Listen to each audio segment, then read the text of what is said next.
Hey, Andrew. Um, I'm sorry, the light is not great. It's not a good time of the day to be trying to make a video, but I want to do this for you. You had asked about the possibility of picking up a Yachtman, and I said I had one, but it needed to have work done. So here it is. It's an interesting example because it's fairly unusual. Try and get some decent light on it.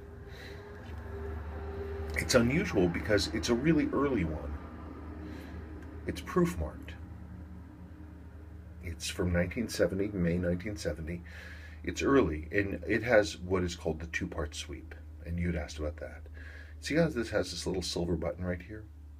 These early ones, the sweep hands were these two-part ones. Later on, in around the 1970 time frame, these were switched to a one-piece hand that was just a single sweep. And so this is the early type, proof marked, 1970, with the two-part sweep. This particular watch, I wish I knew more about its history, because its history is lost. I have some theories, but I don't have anything that I can prove. But let's talk about the good things about this watch. Hang on.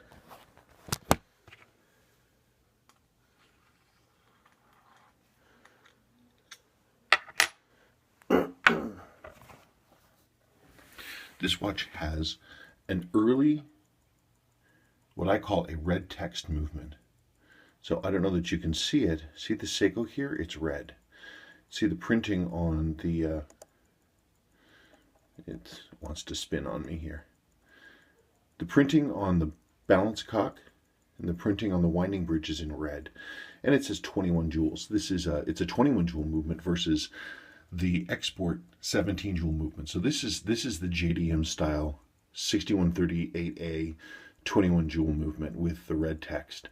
And the movement is fantastic. It's really, really good. Some of the best numbers I've actually ever gotten, consistent numbers I've ever gotten out of a 6138. Hang on.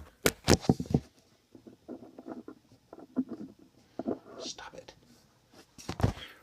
The movement is really just amazing and fantastic. It's cruising steadily in the 260, 270 range easily, no problem. Excellent condition. You can see that the case back here showing the early date, 1970 May, and it's a 0010, so it is it's a non-US model. Hang on.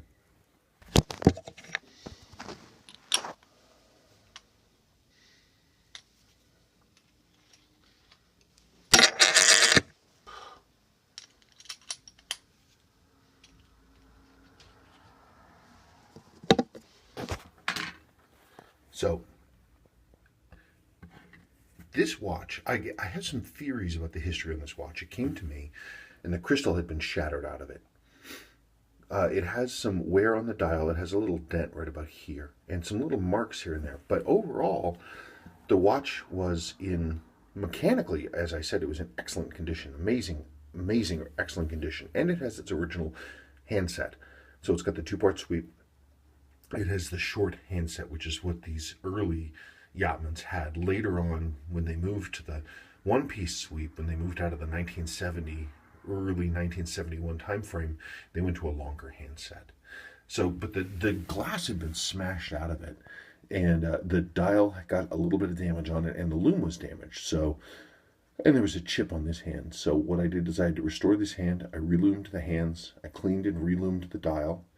But the rest of it, the watch had a short, eventful working life where it was worn, it was bought by somebody and it was worn in hard conditions, but not for a terribly long time. The movement had almost no wear on it, very little wear, which is one of the reasons why we're getting such good numbers now. That and the fact that it's a 21 joule. But externally it shows wear. So, I mean, this is the original insert. You see it's got some wear up here. But it's original and I put it back. And the case has some wear, but no like abuse. It's, it's got a dent on the case back. The only clue that I have about the history of the piece at all is the bracelet that it came on, which is not a stock bracelet. It came on this. Now, I've seen a lot of things like this from watches, military used watches, from, you know, from World War II up through the Vietnam War. Obviously, this is not a World War II era watch, but it is a Vietnam era watch. This bracelet is something, I haven't seen anything exactly like this, but it looks pretty much handmade. The clasp says stainless steel, but I mean, so it has sort of a professional look to that, but the whole thing is handmade. And I see things like this, I've seen things like this from Vietnam purchased watches. This looks to me like an in-country purchased piece, but I don't know that. It's just a theory. But I've seen things like this, handmade pieces like this that were made out of aluminum aircraft material. Though this isn't aluminum, it appears to be steel. If I had a theory, I would say that a soldier bought this thing in country during the Vietnam War and then got this bracelet for it. But I don't know that. That's what the story would seem to make sense to me. I just don't have anything to back that up.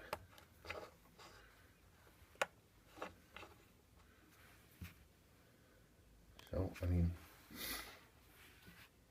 it's in perfect running condition now. The movement is one of the best 6138s I've ever run across. It's excellent. So it has external wear, but functionally it's awesome, and it glows like a crazy person because it's been reloomed by me. So that's what I have available. I don't know if that's something you're interested in. It's an unusual watch with an unknown, unusual history. Functionally, it's perfect. It has some external wear, but it's a cool one. You see a ton of the later Yachtmans. You know, that's pretty typical. You even see a fair amount of the resist marked ones, but proof marked ones you just don't see very often. This one has some challenges in terms of cosmetics, but functionally it's fantastic. And it comes with this crazy bracelet, which I would swear was handmade in country.